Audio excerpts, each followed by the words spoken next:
नमस्कार दोस्तों, स्वागत है अपने YouTube channel top trending GK में। दोस्तों स्टूडेंट देखने वाले हैं आरआरबी एनटीपीसी अंडर ग्रेजुएट जो यूजी का एग्ज़ाम अगस्त सितंबर 2025 को टोटल 57 सेट में हुआ है।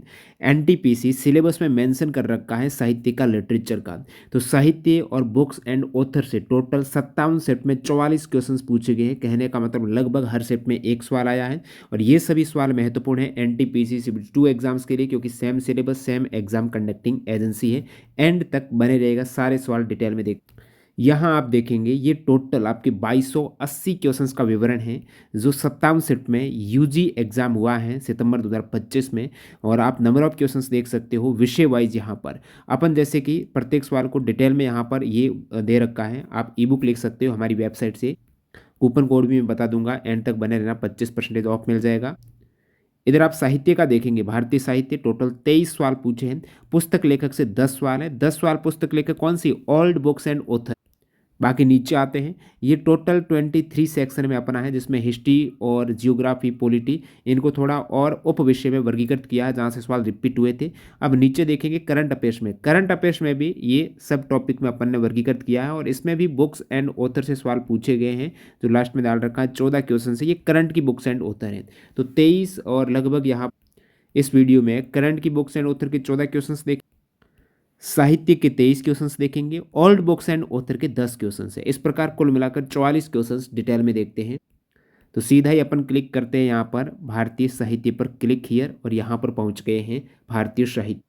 ई बुक ये कैसे लेनी है? टोटल 2200 क्वेश्चन है, 2280 क्वेश्चन है। डिस्क्रिप्शन बॉक्स में एक डेमो वीडियो की लिंक मिल जाएगी, वेबसाइट टॉप ट्रेंडिंग GK.in से ले सकते हो। कूपन कोड में यूज़ करना TGRAM25, 25% का ऑफ मिल जाए।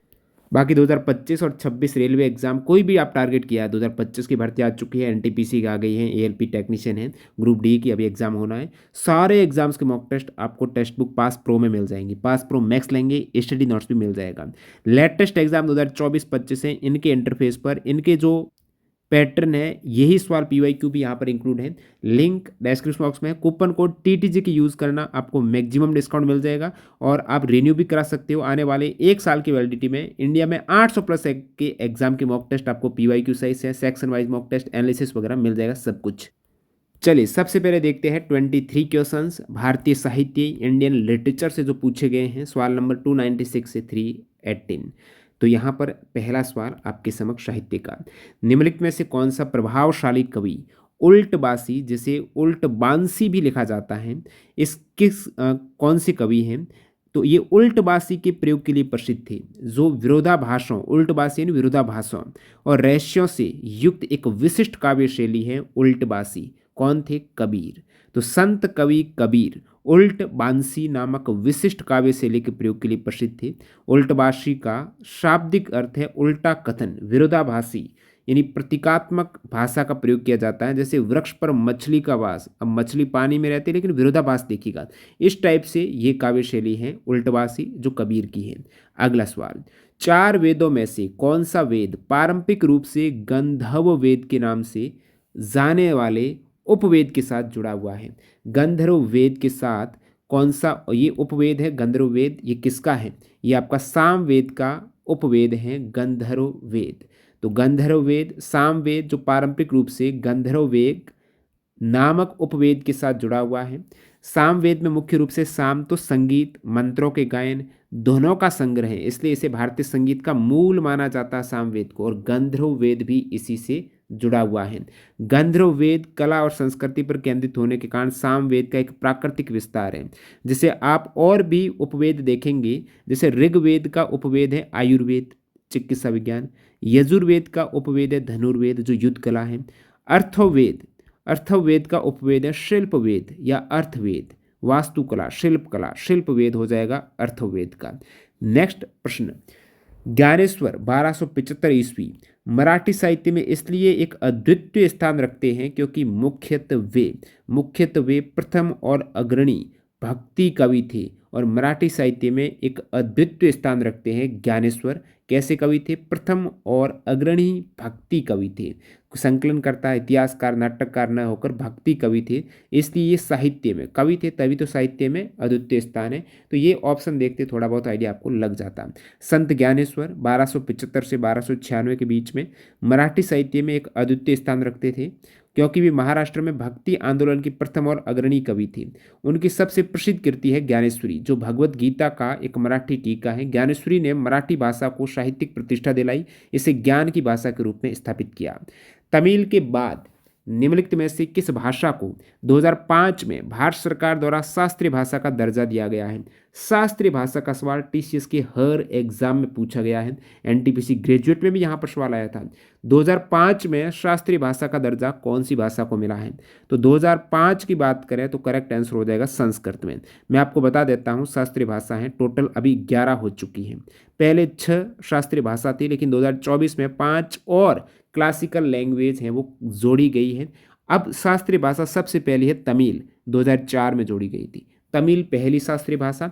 अब आपको संस्कृत पूछा है तो सेकंड स्थान पर संस्कृत है 2005 में। अब 2008 में 2 भाषा जुड़ी है, तेलुगु और कन्नड़।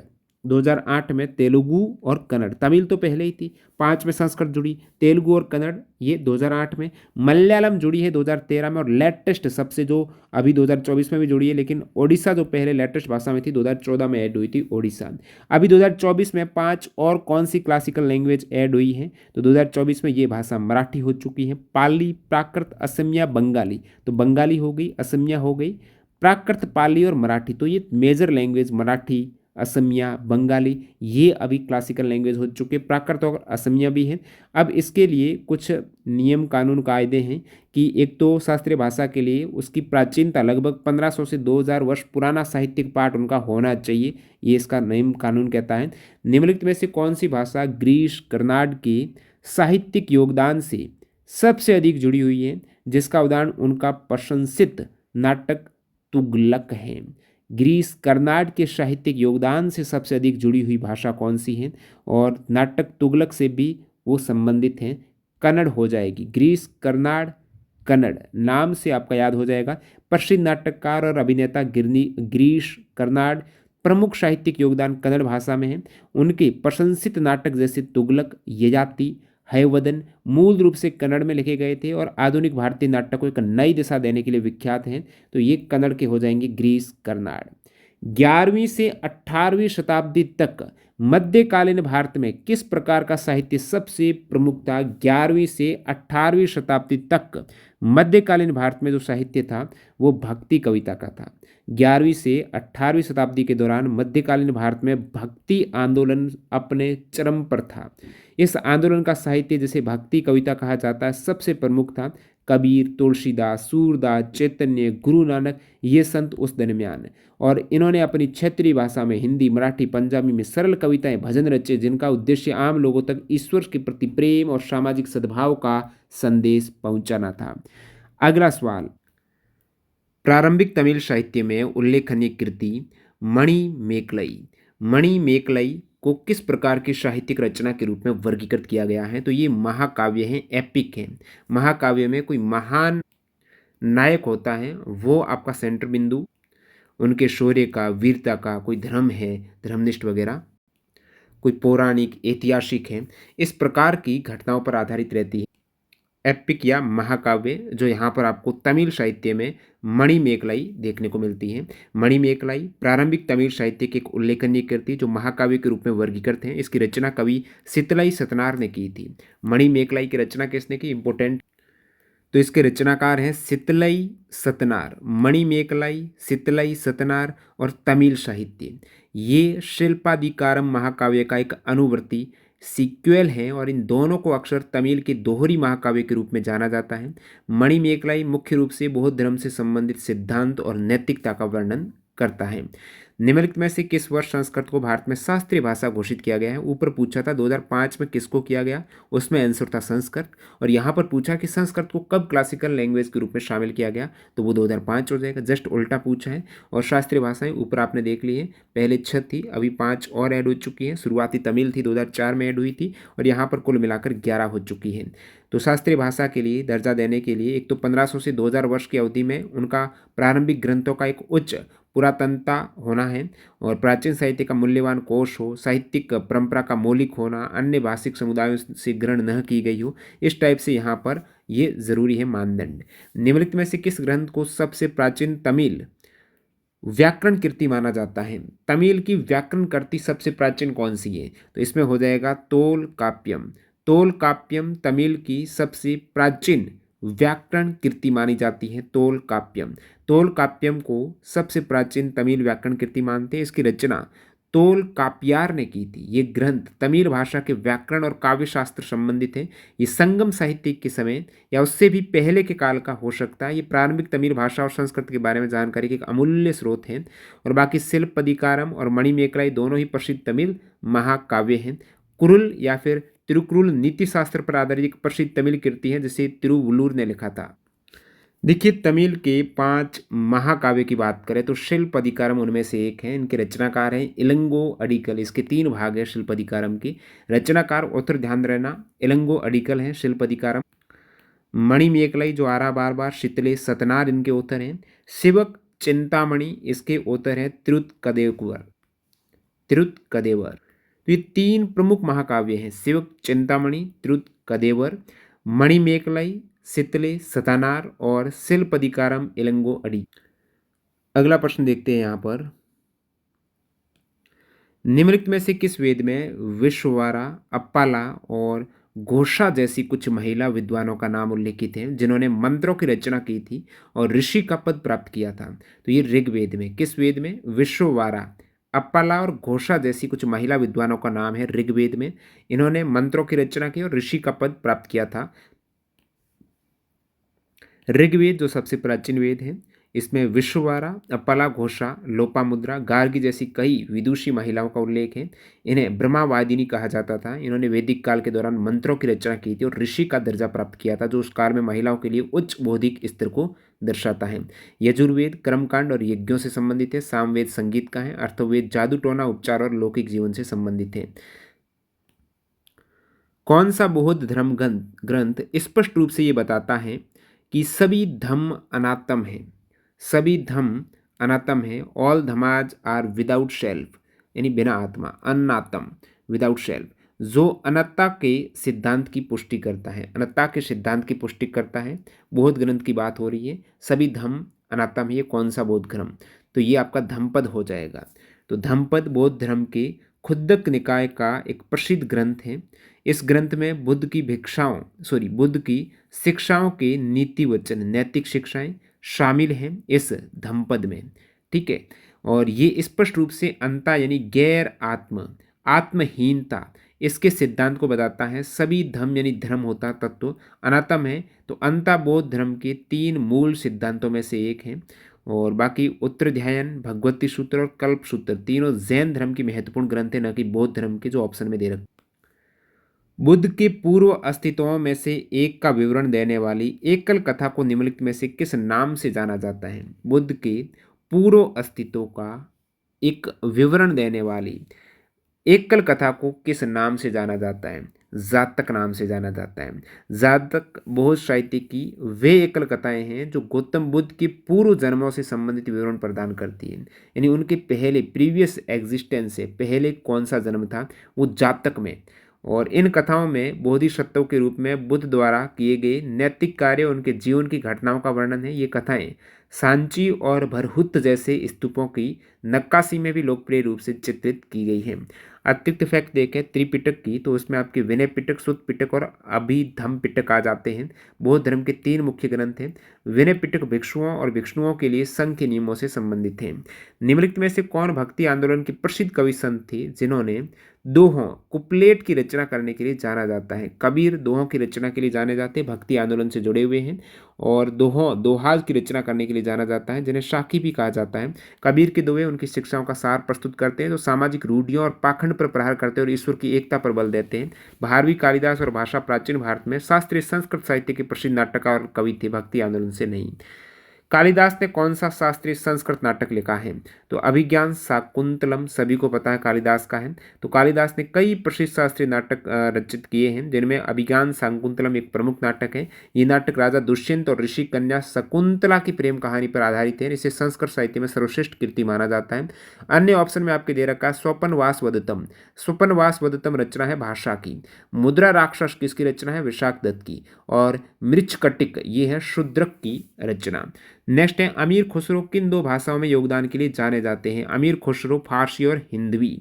अमीर खुसरो तृतीय हिंद, भारत का तोता कहा जाता है, जो फारसी और हिंदवी के उनके योगदान के लिए जाने जाते हैं। हिंदवी उस समय दिल्ली के आसपास बोली जाने वाली भाषा थी, जो आधुनिक खड़ी बोली का प्रारंभिक रूप थी। खुसरो ने इन दोनों भाषाओं को मिश्रित करने का काम किया और उन्होंने कव्वाली और कहरवा जैसी संगीत शैलियों को भी लोकप्रिय बनाया। खुसरो तृतीय हिंद।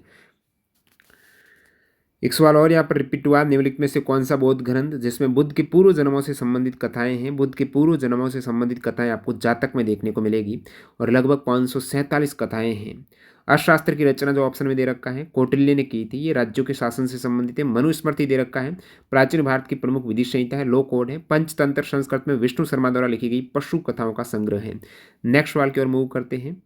संस्कृत भाषा का प्रयोग मुख्य निम्नलिखित में से किसकी रचना के लिए किया जाता है? तो संस्कृत भाषा का प्रयोग प्राचीन धार्मिक ग्रंथ और महाकाव्य की रचना के लिए किया जाता है।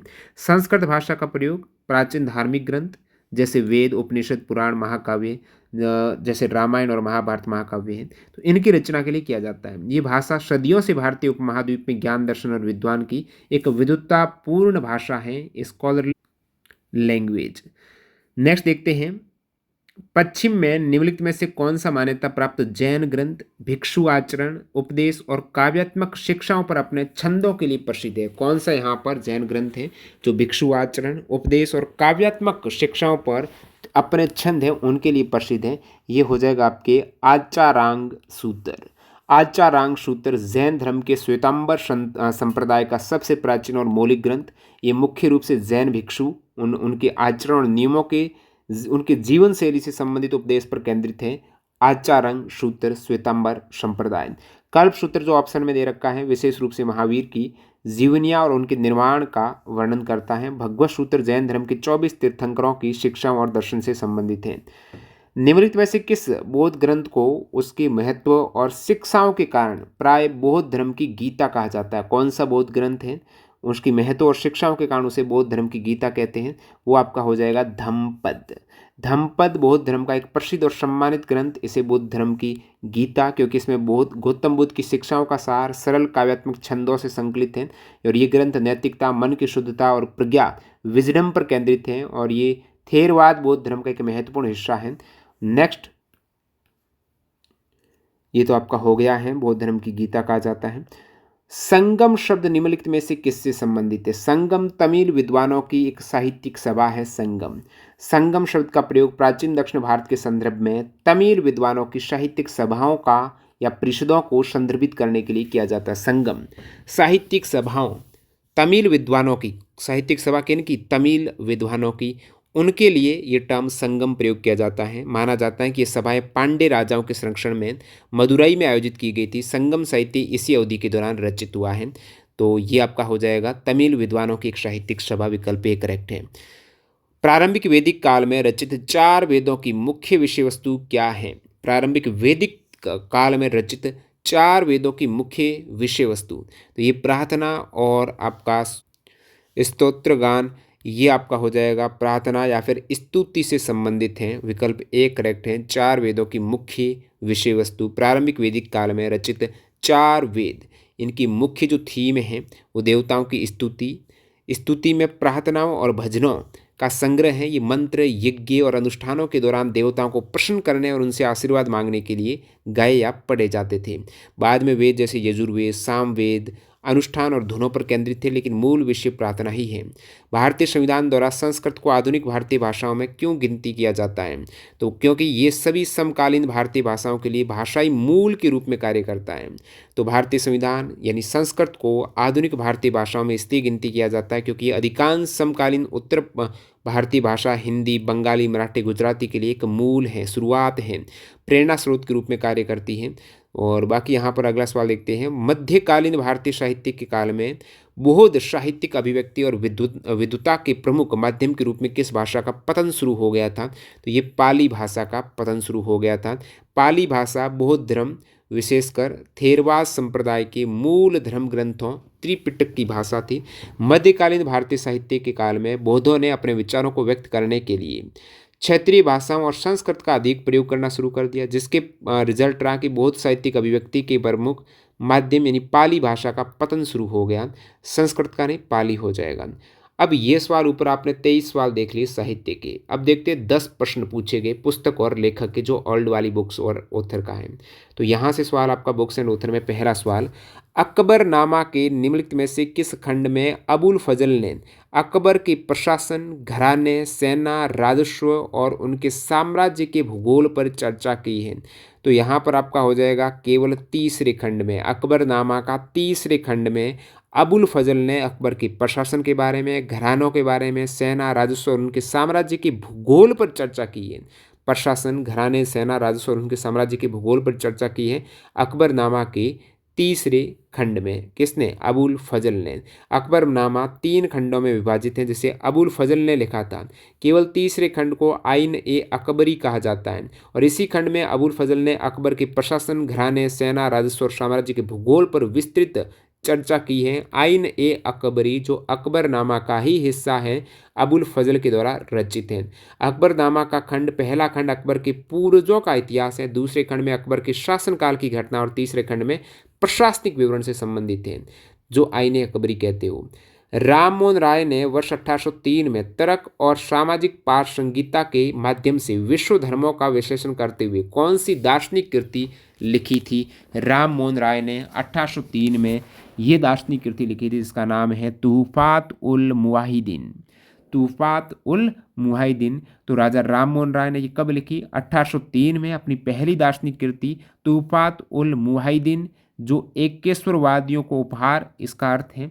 और इस कृति को उन्होंने फारसी भाषा में लिखा था, जिसमें उन्होंने तर्क के माध्यम से विभिन्न धर्मों का विश्लेषण करते हुए एकेश्वरवाद का समर्थन किया था, तुहफात उल मुहाविदीनी में। और राजा राम मोहन राय की अन्य प्रमुख रचना देखेंगे तो प्रीसेप्ट्स ऑफ जीसस, जिसमें इन्होंने यीशु के केवल नैतिक और आध्यात्मिक उपदेशों पर जोर दिया है, न कि उनके चमत्कारों पर। सत्यार्थ प्रकाश है, ये स्वामी दयानंद सरस्वती की कृति है। नेक्स्ट आपके विशुद्ध मग्ग। विशुद्धि मग्ग एक प्रमुख बौद्ध ग्रंथ है। निम्नलिखित में से किस विद्वान द्वारा लिखा गया था विशुद्धि मग्ग? ये बुद्ध घोष ने इसको लिखा था। विशुद्धि मग्ग, जिसका अर्थ है शुद्धि का मार्ग, मग्ग विशुद्धि, शुद्धि का मार्ग, थेरवाद बौद्ध धर्म का एक प्रमुख ग्रंथ। इसकी रचना 5वीं शताब्दी ईस्वी में प्रसिद्ध बौद्ध विद्वान बुद्ध घोष द्वारा पाली भाषा में की गई थी। इस ग्रंथ में बुद्ध की शिक्षाओं के अनुसार प्रज्ञाशील और समाधि के मार्ग का व्यवस्थित वर्णन देखने को मिलता है। नागार्जुन को शून्यवाद के सिद्धांत का प्रतिपादक माना जाता है। रविंद्रनाथ टैगोर की गीतांजलि, जिसे 1913 में नोबेल प्राइज दिया गया था गीतांजलि को, इसके लेखन के किस शैली के रूप में सर्वोत्तम रूप से वर्गीकृत किया गया है? गीतांजलि को कविताओं के संग्रह के रूप में, जिसे नोबेल मिल चुका है रविंद्रनाथ टैगोर को। गीतांजलि, जिसका अर्थ है गीतों का अर्पण, कविताओं का प्रसिद्ध संग्रह है। ये उनके सबसे आध्यात्मिक और गीतात्मक कार्यों में से एक है और 1913 में इसी संग्रह के लिए उन्हें साहित्य का नोबेल पुरस्कार दिया गया, जिससे वे ये पुरस्कार पाने वाले पहले गैर यूरोपीय बने। निम्नलिखित में से किसने 13वीं शताब्दी में मृगपाशी शास्त्र का संकलन किया, जिसमें शिकार के पशुओं और पक्षियों का विवरण दिया गया है? तो 13वीं शताब्दी में मृगपाशी शास्त्र का संकलन किया, इसमें पशुओं और पक्षियों के शिकार का विवरण है तो हंसदेव ने किया था। 13वीं शताब्दी में हंसदेव ने मृगपाशी शास्त्र नामक ग्रंथ का संकलन किया। इस ग्रंथ में शिकार के लिए उपयोग होने वाले पशुओं और पक्षियों का विस्तृत विवरण है और उनके वर्गीकरण से संबंधित जानकारी दी गई थी। ये भारत में पशु चिकित्सा विज्ञान और शिकार पर लिखी गई दुर्लभ कृति है हंसदेव के द्वारा। अगला सवाल देखते हैं।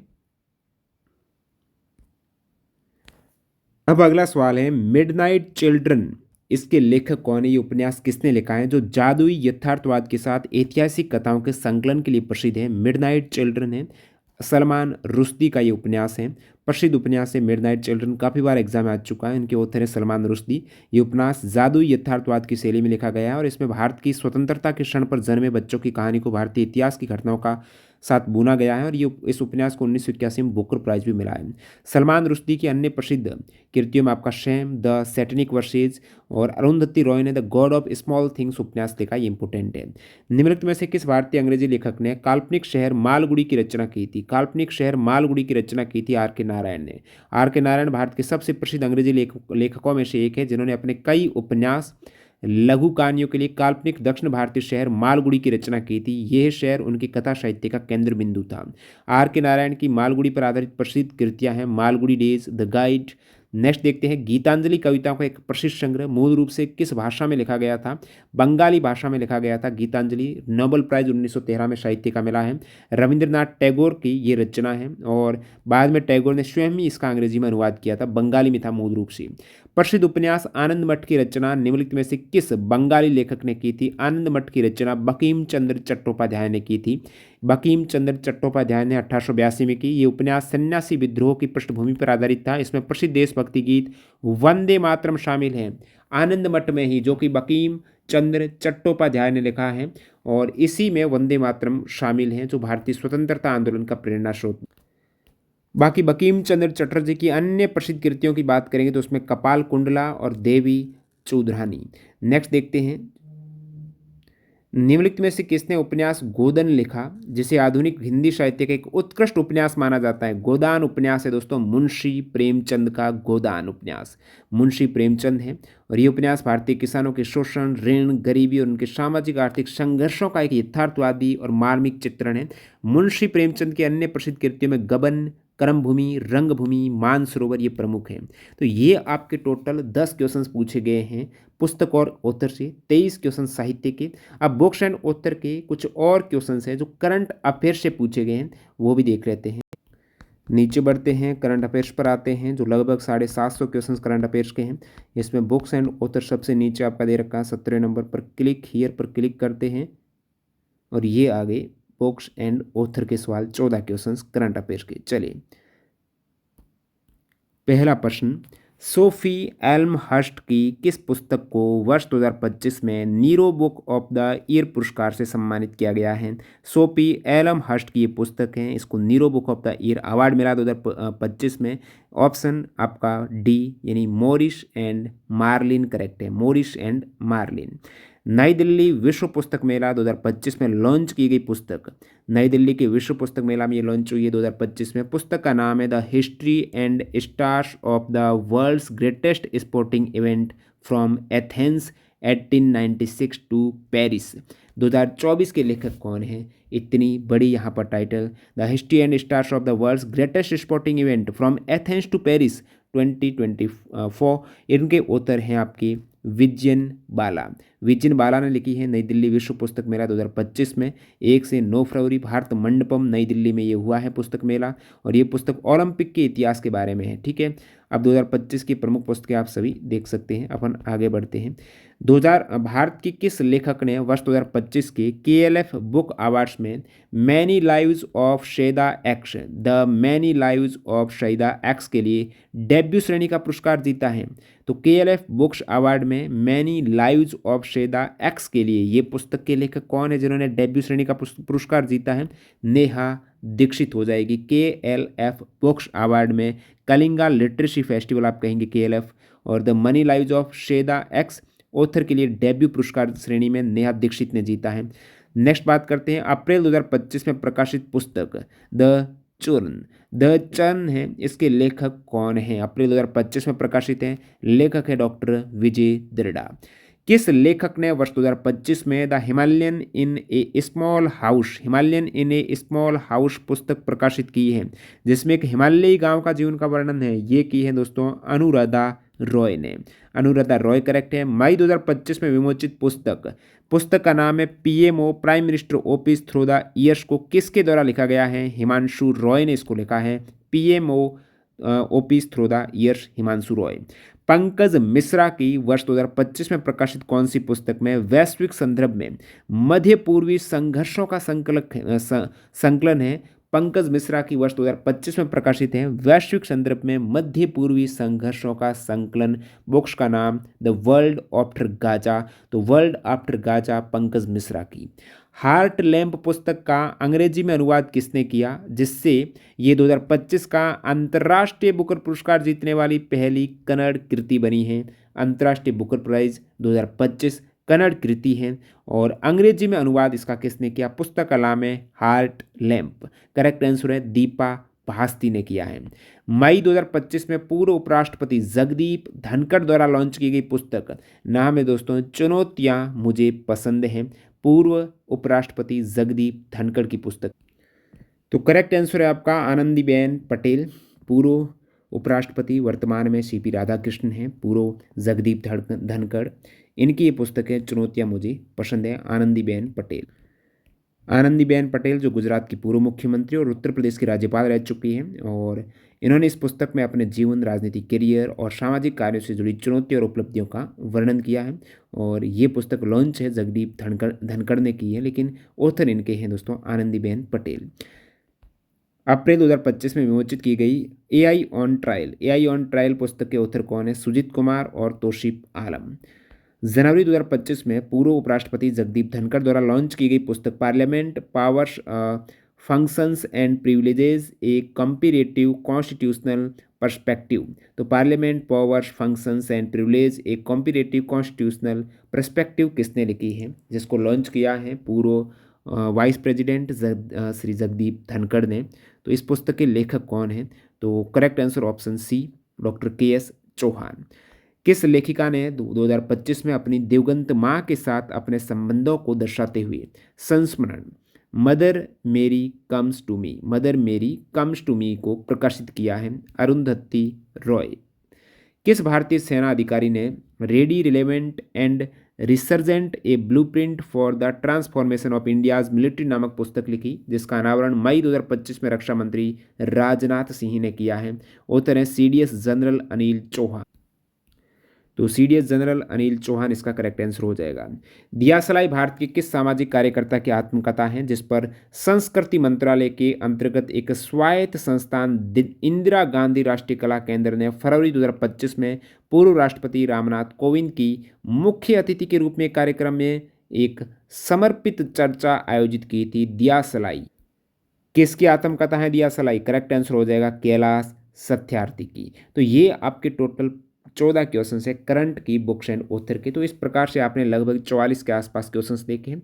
पूरी ई बुक है जिसमें सारे इस टाइप से क्वेश्चंस आपको देखने को मिल जाएंगे। हमारी वेबसाइट toptrendinggk.in जो आप यहाँ पर देख पा रहे हो इस पर अवेलेबल है। ई बुक सेक्शन में जाइएगा और कैसे डाउनलोड होगी, एरर आती है तो डेमो वीडियो देख लेना, लिंक डिस्क्रिप्शन बॉक्स में। कूपन कोड आप यूज़ करेंगे TGRAM25, ठीक है।